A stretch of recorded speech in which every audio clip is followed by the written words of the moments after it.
નદીના પટ નજીક આવેલી ડમ્પિંગ સાઇટના કારણે આજુબાજુના લોકો ભારે હાલાકી વેઠી રહ્યા છે।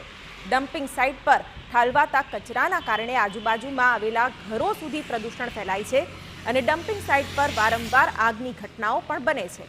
કચરામાં આગના કારણે ધુમાડો આજુબાજુના વિસ્તારમાં ફેલાય છે।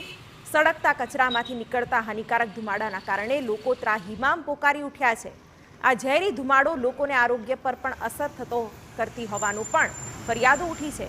સ્થાનિકોનો આક્ષેપ છે કે નગરપાલિકા તંત્રને વારંવાર રજૂઆત કરવા છતાં કોઈ નિરાકરણ આવ્યું નથી। બિલીમોરા નગરપાલિકા કચરાના નિકાલ માટે વ્યવસ્થા કરવામાં નિષ્ફળ ગઈ હોવાની પણ વાત લોકો કરી રહ્યા છે। અંબિકા નદી કિનારે ઠાલવાતા કચરા અંગે હાઈકોર્ટમાં પિટિશન પણ કરવામાં આવી હતી। હાઈકોર્ટની ટકોર છતાં હજુ સુધી કોઈ વ્યવસ્થા નથી કરાઈ।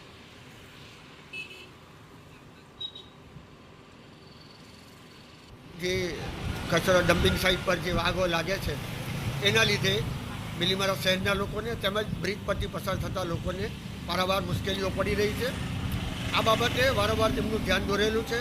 એમને વોચમેનની સગવડ રાખવા માટે કીધું છે, પણ હજુ સુધી આના કોઈ પગલાં લેવામાં આવ્યા નથી અને એનું દુઃખ આ બિલીમોરા શહેરના ડમ્પિંગ સાઇટની નજીકના રહેતા અમારા સ્લમ એરિયાના લોકોને વેઠવું પડે છે। આવજાર લોકો કરતા લોકો અહીંયા નાના બાળકોથી માંડીને સ્લમ એરિયાના ઘણા લોકોને આ પર્યાવરણનું નુકસાન થાય છે।